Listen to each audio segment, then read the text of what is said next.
마지막으로 atrial fibrillation인데 RVR을 동반했을 때입니다. 얘는 이레귤러하게 보이게 되는 거고요. 피브릴레이션 웨이브라 해서 잔물결 또는 보이지 않을 수 있습니다. 그래서 보통 하트레이트는 110에서 140회가 되는 거고 160에서 170회를 넘어가게 되는 경우는 드물다고 합니다. 그래서 딱 보면 네로우한데 이레귤러하죠. 그럼 피파를 찾아서 피파가 명확하게 보이지 않는다. 그냥 잔물결처럼 보인다 그러면 AFib의 RVR이라고 생각을 하시면 되겠습니다.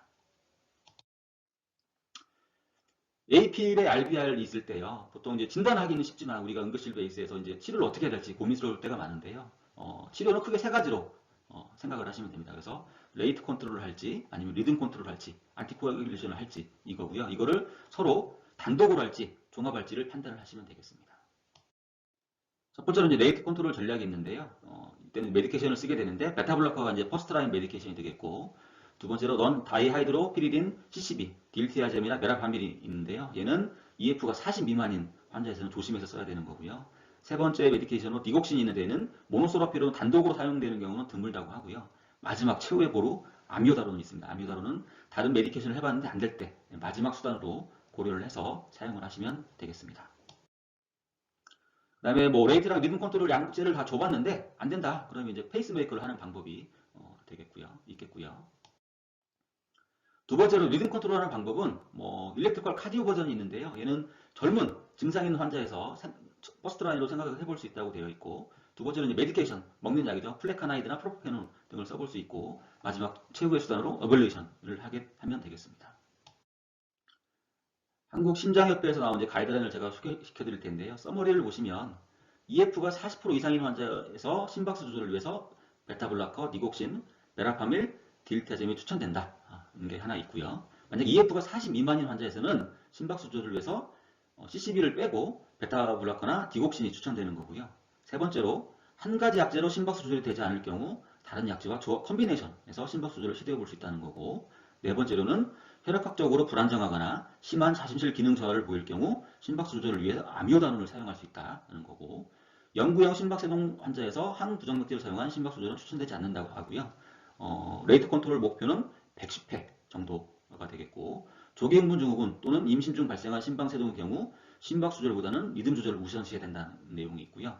집중적인 심박수 및 리듬 조절의 치료에 반응하지 않거나 약물 치료를 잘 견디지 못하는 환자들에서 향후 박동조혈기의 의존함을 받아들일 경우 방실 결제, 절제술을 고려할 수 있다고 되어 있습니다. 그래서 중요한 게 이제 응급실 베이스에서는 환자가 EF가 40이 넘냐, 40 미만이냐에 따라서 나누는 거고요. 그래서 40이 넘어가게 되면 뭐 베타블로커나 CCB 이런 걸 같이 쓸 수 있고 이래도 안 되면 디곡신을 이제 추가를 해볼 수 있는 거고요. 만약에 EF가 40 미만인 환자에서는 CCB는 약간 열애를 하고요. 베타블로커 용량을 좀 줄여서 사용을 해보거나 아니면 디곡신을 추가를 해볼 수가 있겠습니다. 롱텀하게 봤을 때는 마찬가지로 EF가 40 미만인지 40 이상인지 해서요. 40 미만이면 CCB를 빼고 베타블로커나 디곡신으로 시작해서 서로 하나씩 병용해서 추가적으로 사용을 하셔도 되고 만약에 EF가 40이 넘어간다 그러면 딜티아젬이나 베라파밀을 포함한 CCB, 베타블로커, 디곡신 등을 사용해 볼 수 있겠습니다.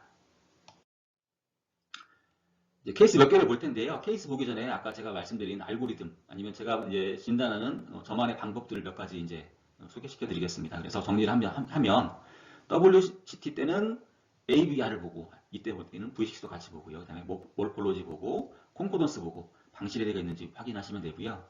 NCT 때는 P8을 잘 찾고요. 못 찾겠으면 아데노신을 쓰시면 되겠습니다. 첫 번째 케이스고요. 타키카디하고 WCT네요. WCT. 그러면 일단 ABR 딱 봤더니 모노알이네요. VT라고 생각할 수 있겠고요. V6 봤더니 어떤가요? QS 패턴이죠. 자, 그래서 이 환자는 VT라고 생각하고 치료를 했던 케이스입니다. 컨버전 된 후에 뭐 델타 웨이브나 이런 건 보이지 않고 있고요. 두 번째 케이스입니다. 와이드 QRS고요. 레귤러 하네요. 그죠? 모르폴로지를 자세히 봤더니 V1, V6 봤더니 RBB 모폴로지예요. 자, 그러면 V1에서는 모노R이고 V6에서 R 대 S, B를 봤더니 R보다 S가 더 크기 때문에 이 환자는 VT라고 생각을 하고 치료를 했고 마찬가지로 컨버전 된 후에 델타 웨이브나 이런 거는 보이지 않습니다. 세 번째 케이스고요. 와이드한데 이레귤러 하죠. 그러면 방실의 해리가 있는지 아니면 APB를 동반한 WPW인지 생각을 해봐야 되는데 QRS의 모르폴로지가 어떻죠? 모노볼픽하죠. 그러면 이분은 WPW인데 AP 때문에 이레귤러하게 된 거구나. 이렇게 판단을 하시면 되겠습니다. 네 번째고요. 레귤러하게 쭉 가다가 공학계도 중간에 P가 나오고 QRS 캡처가 됐죠. 캡처 빛이 나왔네요. VT겠죠. 그 다음 케이스 보겠습니다. 일단 와이드 레귤러 합니다. V1에서 V6를 봤더니 어떻죠? 어디가 더 뾰족하죠? 위로 올라간 거, 내려간 거. 올라간 게 더 뾰족하죠. 뾰족한 거, 뾰족한 거, 더 뾰족하고, 뾰족하고, 뾰족하고, 뾰족하고. 다 파지티브네요. 파지티브 컨코던스 VT라고 진단할 수 있겠고요. ABR도 한번 볼까요? ABR. 여기가 내려간 게 더 뾰족하죠. 뾰족하지만 ABR 모양을 봤을 때 어떤 모양이죠? 슬로우, 패스트 모양을 그리고 있죠. 그래서 슬로우 패스트 패턴 VT라고 진단할 수 있겠습니다. 다음 케이스고요. 네로우 하네요. 네로우 하면 P를 찾아봐야 되겠죠. QRS 앞에 P가 보이나요? 안 보이죠. 그러면 PSVT 생각하시고 아데노신을 줬고요. 주고 나서 노멀 사이너스 리듬으로 컨버전 된 경우고요.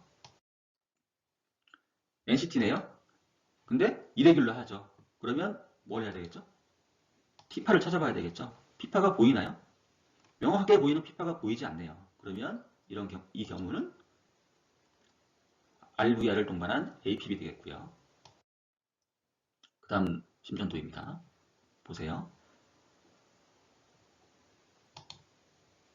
QRS와 QRS 사이 중간에 뭔가 P인지 아닌지 잘 모르겠지만 이게 뭐가 보이게 돼요. 보이게 되고 V1도 봤더니 뾰족뾰족하게 P파가 보이네요. 그죠? 그리고 하트레이트를 봤더니 150회 정도에 걸립니다. 이 경우는 ATR 플러터 2대1 컨덕션이 되는 거고요. 이 경우에 심전도를 한번 뒤집어 봤습니다. 뒤집어 봤더니 어때요? 이쪽에서 플러터 웨이브가 좀 더 잘 보이죠. 그래서 이 심전도는 ATR 플러터 2대1 컨덕션인 거고요. 다음 심전도 한번 보시겠습니다. 네로우하고 레귤러 하네요. QRS와 QRS 중간 사이에 이게 P인지 아닌지 잘 모르겠지만 뭐가 보이는 것 같아요. 그러면 뭐 빅수를 생각하셔도 되고요. 아니면 우리 선생님 있죠. 아데노신 한번 줘보겠습니다. 아데노신을 딱 줬더니 어떻죠? AB 불나게 되면서 플러터 웨이브만 이렇게 쭉쭉쭉 보이게 되죠. 그래서 이 전 심전도는 ATR 플러터 2대1 컨덕션이었던 심전도고요. 다음 심전도 보겠습니다. 네로우 하네요. 네로우 하고 근데 QRS 간격이 이레귤러 하죠. 그럼 그 다음 해야 될 게 뭐죠? P파를 찾는 거죠. 그래서 P파를 찾아봤더니 여기 뾰족한 거 하나 보이고요. 그 다음에 더 뾰족한 게 하나 보이네요. 쭉 가서 봤더니 뒤집힌 P파가 보여요. P의 모양이 세 개가 다른 게 있죠. 그럼 얘는 MAT가 되겠죠. 그래서 마지막으로 제가 테이크홈 메시지를 말씀드리면 레귤러한 WCT는 다른 것으로 밝혀지기 전까지는 일단은 VT라고 생각을 하시면 되고요.